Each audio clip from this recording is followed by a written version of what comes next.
Hey everyone, welcome back to my YouTube channel. आज की video में हम देखेंगे कॉग्निटिव डोमेन ऑफ लर्निंग। इससे पहली वीडियो में हमने डिस्कस किया था व्हाट इज ब्लूम टेक्सोनॉमी। तो ब्लूम ने हमको बताए थे 3 domain of learning. First one is cognitive domain of learning, और दूसरा उन्होंने बताया था अफेक्टिव डोमेन ऑफ लर्निंग, और थर्ड उन्होंने बताया था साइकोमोटर डोमेन ऑफ लर्निंग। तो सबसे पहले अगर हम बात करें 1956 की, तो बेंजामिन ब्लूम ने हमको क्या बताया, उन्होंने बताया कॉग्निटिव डोमेन ऑफ लर्निंग के बारे में।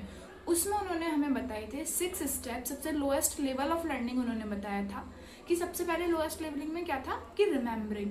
तो रिमेम्बरिंग में क्या होता है कि हमें कैसे याद करना, मतलब किसी भी चीज़ को मेमोराइज करना। मतलब जब हम बच्चा छोटा होता है तो वो क्या करता है, चीज़ों को डायरेक्टली क्या करता है, रटता है वो। तो क्या होता है रिमेम्बरिंग में, क्या होता है कि चीज़ों को मेमोराइज करना। उसके बाद हमारा उससे अपर लेवल आता है अंडरस्टैंडिंग लेवल। अंडरस्टैंडिंग में क्या होता है कि जब हम बड़े होने लगते हैं तो हमें क्या होता है, हमें चीज़ों की समझ आने लगती है। तो हम क्या करते हैं, कॉन्सेप्ट को हम समझते हैं, और समझने के बाद हम क्या करते हैं, हम अपनी ही लैंग्वेज में उसका आंसर दे सकते हैं। तो ये होता है हमारा अंडरस्टैंडिंग। अंडरस्टैंडिंग के बाद जो हमारा लेवल आता है, देन हमारा आता है एप्लीकेशन।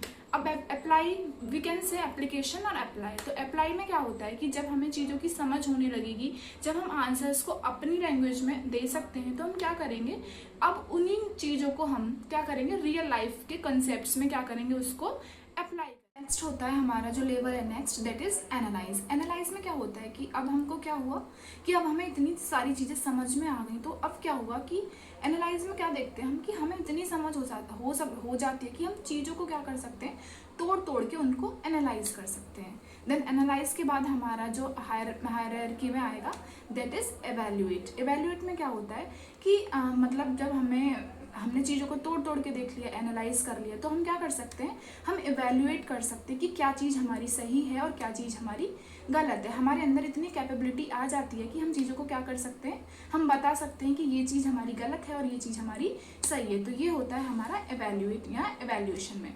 और जो last highest level of learning इसमें होता है, दैट इज क्रिएट और वी कैन से क्रिएशन। इसमें क्या होता है कि अब हमने ये सारे प्रोसेस कर लिए, सारे स्टेप्स देख लिए, तो क्रिएशन में क्या होता है कि जब हमको सारी चीज़ों की समझ आ गई है, चीज़ों को हम एनालाइज कर सकते हैं, एवेल्युएट कर सकते हैं, तो लास्ट में हम क्या करेंगे कि हम किसी भी चीज़ का क्या कर सकते हैं, क्रिएशन कर सकते हैं। हम किसी भी चीज़ को क्या कर सकते हैं, क्रिएट कर सकते हैं। तो ये हमारा हायरार्किकल था पूरा कॉग्निटिव डोमेन ऑफ लर्निंग का।